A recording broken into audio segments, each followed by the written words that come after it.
வணக்கம், welcome to thiyonilapradeep kitchen. இன்னைக்கு நம்ம பார்க்க போற ரெசிபி ஒரு இண்டோ-இட்டாலியன் சப்பாத்தி ரோல். இந்தியன் டிஷ்ஷான சப்பாத்தியில் எப்படி ஒரு இட்டாலியன் ஸ்டஃபிங் வச்சு இந்தியன் ட்விஸ்டோட ரோல் பண்ணுறது அப்படின்னு தான் பார்க்க போகிறோம். இந்த ரெசிபி கண்டிப்பாக குழந்தைங்கள்லேருந்து பெரியவங்க வரைக்கும் எல்லாருக்குமே ரொம்ப பிடிக்கும். அதுவும் இல்லாமல் இது ரொம்ப ஹெல்த்தியும் கூட. வாங்க இந்த ரெசிபி எப்படி பண்ணுறதுன்னு பார்க்கலாம்.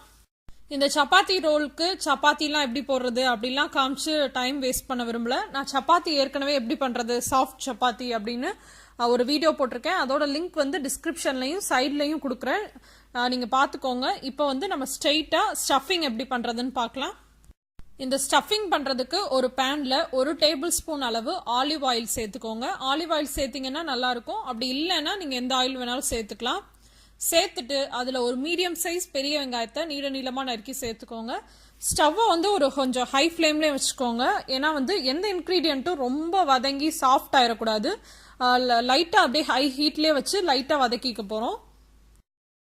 அடுத்து இதில் பார்த்தீங்கன்னா ஒரு குடமிளகாவில் பாதி அளவு குடமிளகாவை நீளமாக நறுக்கி வச்சுருக்கேன். அது அடுத்து வந்து கேரட்டை நீளமாக நறுக்கியிருக்கேன். ஒரு சின்ன சைஸ் கேரட் தான்.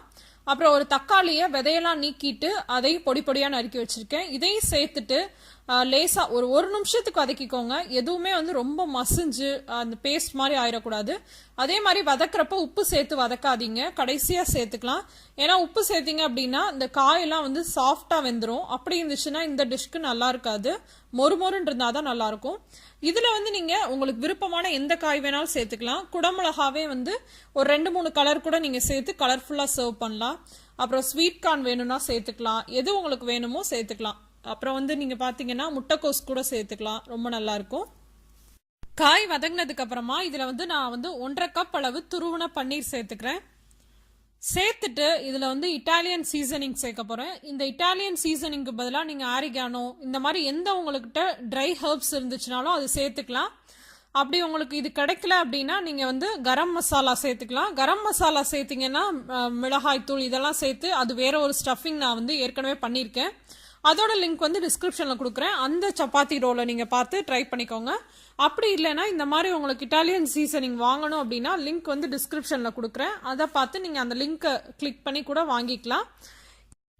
இட்டாலியன் சீசனிங் வந்து ஒரு 1/4 டீஸ்பூன் சேர்த்துக்கோங்க. அடுத்து வந்து இதில் வந்து ஒரு 1/4 டீஸ்பூன் அளவு பூண்டு பொடி.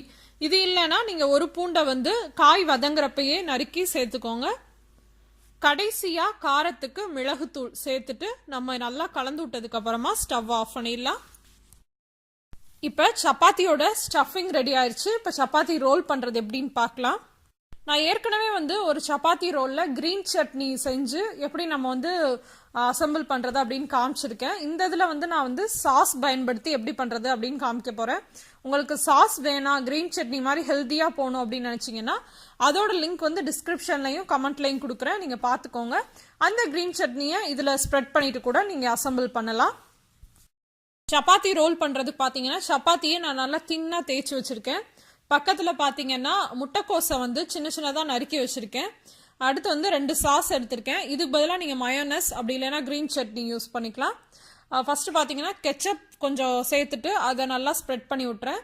அப்புறம் வந்து இந்த எல்லோ மஸ்டர்ட் சாஸ், இது 2க்கு பதிலாக நீங்கள் மயோனஸ் யூஸ் பண்ணிக்கலாம், ரொம்ப நல்லாயிருக்கும். சேர்த்துட்டு அதையும் நல்லா ஸ்ப்ரெட் பண்ணி விட்றேன்.